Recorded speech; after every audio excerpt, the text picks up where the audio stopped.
Достойно есть яко истину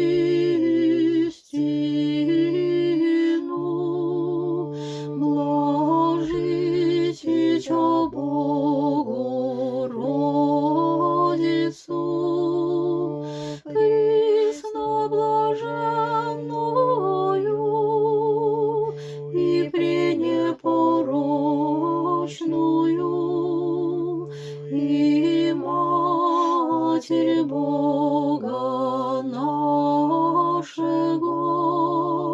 честнейшую Херувим и славнейшую без сравнения Серафим, без истрения Бога Слова родшую, сущую Богородицу, Тя величаем, величаем.